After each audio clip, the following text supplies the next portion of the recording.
What's up, guys? Nicholas M. Whittier here. Today, I want to talk about motivation again and about goals and why goals and like these external sources of motivation maybe aren't the best way to go. So here, let's just talk or brainstorm for a second things that are like common motivators. Well, first, it's beating your friend, right? That's true for casuals, true for a casual who has a friend who's a competitive player, true at all levels, right? You always have those people that you hate losing to or who beat you down week after week and who you really want to beat. And then there's other goals like, taking a set in tournament, going 2-2, going better than 2-2, beating a ranked player, winning a tournament, getting power ranked, getting Miam top 100, and so on and so on. There's lots of like goals, and people like to use these like things as benchmarks or like signposts to show that they've progressed. But really, these things are a lot of these things aren't really as concrete as people would like to believe. So a lot of these things are actually have to do with luck. So let's say, well,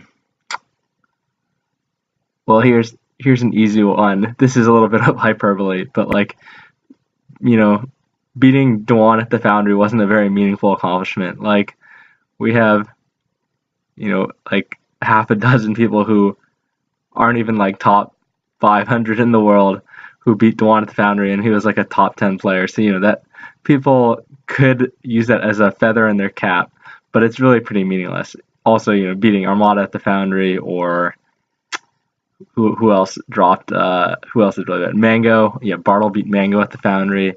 So yeah, like these things, they really aren't necessarily that meaningful. So let's hear it. That again, the Foundry's kind of hyperbole, but it can also translate to other shit. Like maybe you just beat somebody good when they were playing really bad. Maybe they had a broken controller, and they might not even be jawing about it, right? They might just hold the L because it's not the end of the world, and they don't want to get like have to deal with hearing people say no Johns or whatever and getting told that they're being salty or some shit. But like a lot of the times, accomplishments aren't actually like a sign that you've improved to a certain level. So yeah, winning a tournament. There was a post from a NorCal player whose tag is Mega Man that got him some flack when he posted about how he like finally won his first tournament, and then people are like, "Well, this is a joke of a tournament, dude. Like, this is a fucking stupid post." And I'm sure it felt good to him. Everyone likes winning a tournament, but it's kind of true that like it doesn't really mean anything, right? At the end of the day, he's exactly as good as he was before he won the tournament. No better, no worse. I could keep going on. Maybe I will. Like, getting ranked could also be like just a few flukes, right? You only need like one or two big wins, and then like not dropping sets to bad people, or a few more like decent wins to get ranked in any given region.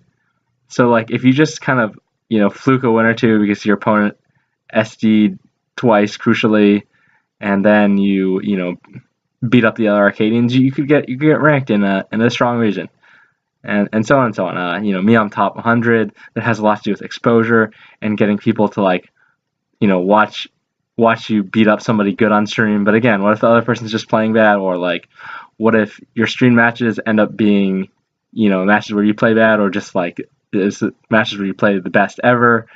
There's a lot of luck to accomplishing these goals. So anyway, the point I'm trying to get at is having like goals as a metric to measure your own success and like the worth of your existence might not be the best way to go. It's kind of a tired, worn out thing to say, to like play to improve, not to win. And I'll say I do agree with that, though. Trying to win is definitely like the impetus for a lot of people to keep playing, right? We play because we want to win. Nobody likes losing, and yeah, wanting to win is just obviously a strong motivator. That said, sometimes playing to win too hard can stifle your progress as well, because like you just always go for like the easy thing or the cheesy thing or whatever, when you should actually be working on polishing more difficult options. Or maybe you should be, practicing tech between stocks, or trying to implement more tech in your friendlies, and you're not, because you don't want to lose. You don't want to drop games to, your friend when you have a prideful rivalry or whatever. But yeah, definitely try to take solace or pride in doing things well on the screen, and not all these other things, right? Everything I said, like getting ranked, even like seeing your win in the bracket, that's not what's actually going on the screen, right? What's going on the screen is your control of your character and your reactions to your opponent. So like that's what you should really be using as driving force. Like, even if you thought you played a little bit bad and your neutral game was like not very good on a day and you autopiloted, if you can be like, oh my god, my like pivot tippers were so good this day, or like I moved so quickly out of my like rising aerials.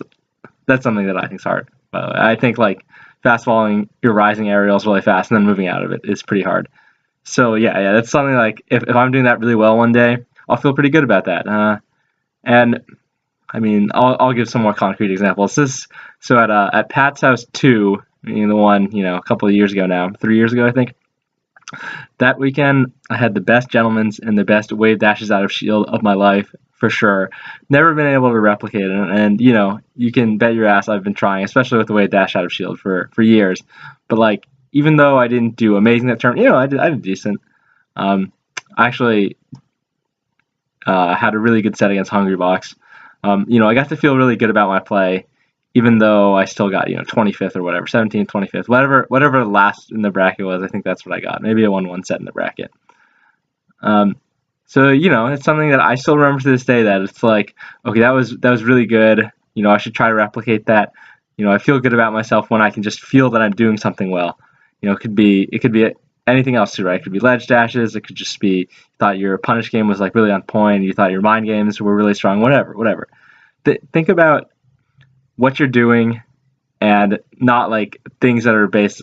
You shouldn't like care about things that are like, oh, if I beat this guy, then everyone's gonna think I'm really good, and that'll boost my ranking. Like, wins are wins follow from doing good things on the screen, and from practicing, and from having your head in the game, and all this other shit. That stuff does not follow from wins. So when you start to get complacent, or just like pat yourself on the back because you did well at some tournament or whatever, that's again probably not the best mindset, unless you really think you just like played your heart out and played amazing, and like you're jerking yourself off to your videos about how well you played. Like, a lot of the time, win or lose, you should know if you're playing well, and just playing well is an end in itself, right? That's like the goal, and everything else comes from that. If you're not focused on that and you're focused on other things, then you're you're likely to not play your absolute best, and then those other things fall apart too, right? Then you might stop winning, you might not practice as hard because you feel like you've already you feel self-satisfied, or whatever. You feel like you've already hit the peak that you were looking for. So personally, I had a bunch of goals. I've met most of them at this point, but even though I've been kind of stagnant in my placings or whatever, I don't feel like it's because of the fact that I had goals.